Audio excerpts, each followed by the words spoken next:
विद्यार्थी मित्रों, 12th account में असाइनमेंट पेपर 2 में विभाग बी अपना दूसरा पेपर समझने जा रहे हैं।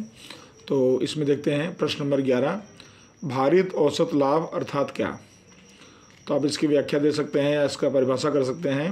अलग अलग वर्षों के लाभ को भार देकर प्राप्त की जाने वाली औसत को भारित औसत लाभ कहते हैं। तो आप परिभाषा लिखिए अथवा आप सूत्र लिख दीजिए कि भारित औसत लाभ बराबर कुल भारित लाभ और उसके बटे में कुल भार। तो इस तरह से आप दोनों तरह से या किसी एक तरह से आप इसका आंसर दे सकते हैं।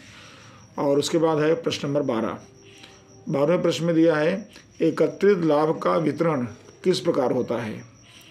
तो इसके लिए आंसर बताएंगे आप, इसका उत्तर देंगे कि चालू साझेदारों के बीच लाभांश के पुराने अनुपात में पूंजी अथवा चालू खाते में जमा किया जाता है। यानी एकत्रित लाभ अगर है तो चालू साझेदारों के बीच उनके पुराने अनुपात में पूंजी या चालू खाते में जमा किया जाता है। और इसके लिए एक प्रविष्टि भी आप लिख सकते हैं।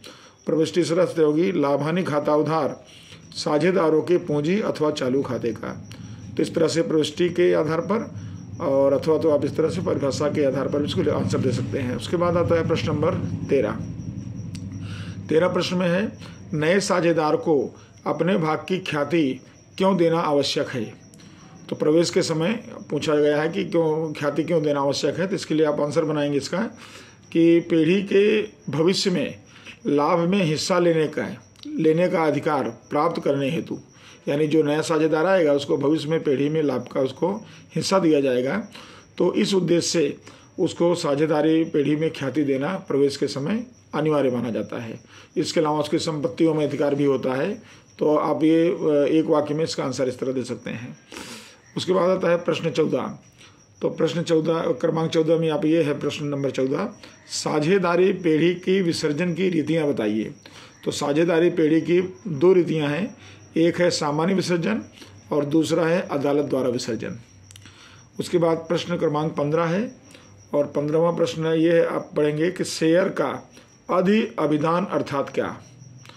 तो इसका मतलब कि जो शेयर निर्गमित किया जाता है उसमें आवेदन के समय निर्गमित शेयर से ज़्यादा आवेदन मिले तब उसे अधिअभिदान कहते हैं। तो इसमें व्याख्या हमने इस तरह बनाया कि जब प्रकाशित शेयर की अपेक्षा अधिक शेयर के लिए आवेदन प्राप्त होता हो तो उसे अधिअभिदान कहा जाता है। यह हुआ प्रश्न नंबर 15। अब आते हैं अगला प्रश्न नंबर 14। तो प्रश्न क्रमांक 14 में देखिए कंपनी कानून 2013 के अनुसार कंपनी कितनी अवधि का डिबेंचर प्रकाशित कर सकती है। तो 2013 के अनुसार कंपनी का डिबेंचर निर्गमित करने की अवधि बताई गई है। तो आप इसका उत्तर देंगे कि 10 वर्ष से अधिक अवधि का डिबेंचर प्रकाशित नहीं किया जा सकता है 2013 के अनुसार।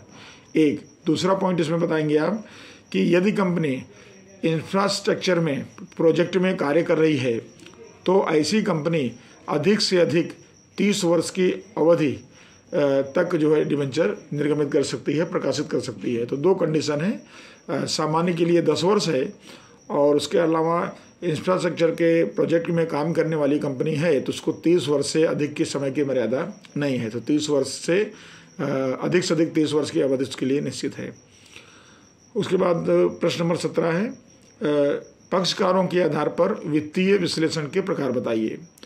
तो यहाँ पर पक्षकारों के आधार पर बताना है तो इसके लिए आपको 2 प्रकार बताना है, एक बाह्य विश्लेषण और नंबर 2 आंतरिक विश्लेषण। ऐसे 2 प्रकार हैं। फिर उसके बाद है प्रश्न 18, स्टॉक में परिवर्तन धन हो तो बिक्री माल की लागत में जुड़ेगा अथवा घटेगा।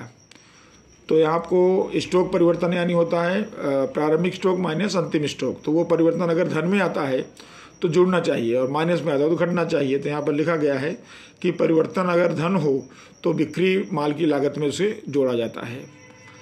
उसके बाद है प्रश्न 19 है ब्याज आवरण गुणोत्तर क्या दर्शाता है।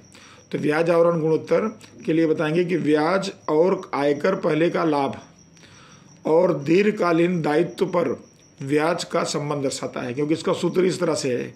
इसका जब सूत्र बनाएंगे आप तो उसमें लिखा रहेगा ब्याज और आयकर पहले का लाभ और उसके बटे में दीर्घकालीन दायित्व का ब्याज। तो फिर उन्हीं दोनों के बीच में संबंध दर्शाता है। तो ब्याज और आयकर पहले का लाभ और दीर्घकालीन दायित्व का ब्याज का संबंध दर्शाता है। तो ये ब्याज आवरण गुणोत्तर है। तो इस तरह से प्रश्न नंबर 19 हुआ। और अब अंतिम प्रश्न है प्रश्न नंबर 20। तो 20वां प्रश्न देखिए इसमें लास्ट। और ये प्रश्न में देखिए यहाँ दिया है कि रोकड़ व्यवहार है परंतु रोकड़ प्रवाह नहीं है, इसका उदाहरण बताइए। तो ये रोकड़ प्रवाह पत्रक का अंतिम चैप्टर है, उसमें लिखा है। तो इसका आंसर आप बताएंगे कि जैसे रोकड़ बैंक में भरना अथवा रोकड़ बैंक से निकालना, ये दोनों प्रक्रियाएं रोकड़ व्यवहार हैं। आप रोकड़ बैंक में भरें या रोकड़ बैंक से निकालें, तो ये रोकड़ व्यवहार हैं, लेकिन इनको हम रोकड़ प्रवाह नहीं गिनते हैं, क्योंकि ये रोकड़ आवक या जावक के रूप में इसको हम नहीं दर्शा सकते हैं, इसलिए रोकड़ प्रवाह ये नहीं है। तो विद्यार्थी मित्रों, इस तरह से प्रश्न 20 पूरा हुआ और पेपर 2 का सेक्शन भी कंप्लीट हुआ। और अगले वीडियो में पेपर 3 का सेक्शन भी समझेंगे।